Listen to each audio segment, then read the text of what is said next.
Ross and Matt Harley hoping to win a prize. Well, the preview of 50 Shades of Grey took place last night at the Edwards Theater on Wesleyan. The general release of the movie in Houston is tomorrow. Did the movie live up to the books, and did the characters live up to our imagination? Let's ask a couple of girlfriends who agreed to do a little reconnaissance for us. First up, we have Alicia. Good morning, Alicia. Good morning, Deborah. Okay, so you loved these books, right? Yes. a simple yes. Okay, so the movie finally came out. What did you think?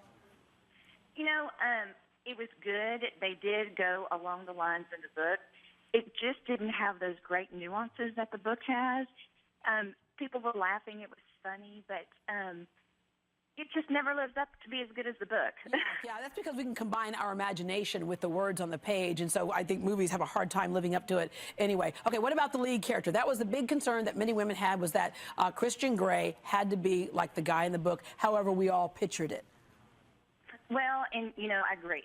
We all have in our own minds who that guy is, and you know, he wasn't the guy for me, but I could see those two being together. So that's, you know, again, why the movie's not as good as the book. That worked, because I know a lot of us wanted, like, let's say, Matt Bomer. We thought that was Christian Grey, or yes. Chris Hemsworth. Yeah, yeah. Oh, okay. Yeah, that does it for me. Okay.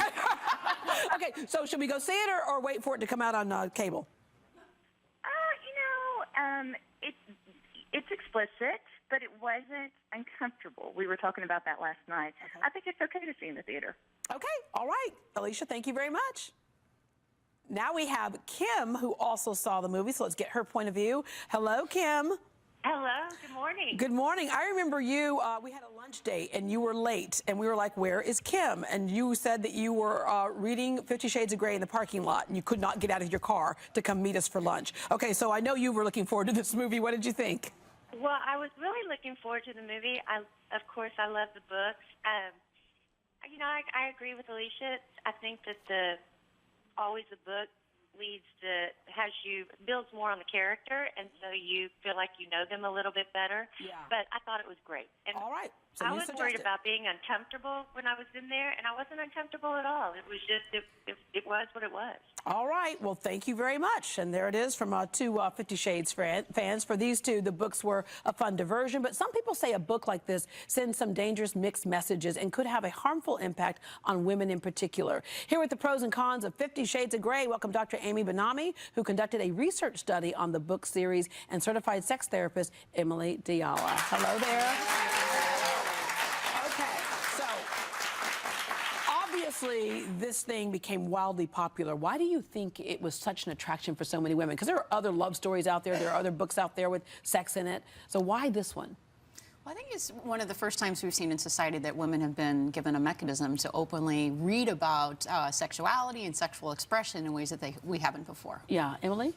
I agree. I think it opened the door and put onto paper a very common female sexual fantasy, which is kind of this male-dominant fantasy that's very common, that women historically have carried a lot of shame about. I can't tell you how many women come into my office and I ask them these sorts of things, and they'll say, well, I kind of have this fantasy of a little bit of coercive sex, and I would never want that in real life. Well, of course you might not want it in real life. It's a fantasy, and it serves a purpose, and I think the book put that onto paper, which made it accessible and reduced the shame for a lot of women. Yeah, yeah, and it does so many things. I think Dr. Dewitt mentioned, you know, how you will never change somebody, but that is a fantasy that women, I think, oftentimes have too, and she goes into this relationship with this very flawed character. Both of them are, but especially him, and she changes him, so it comes to fruition.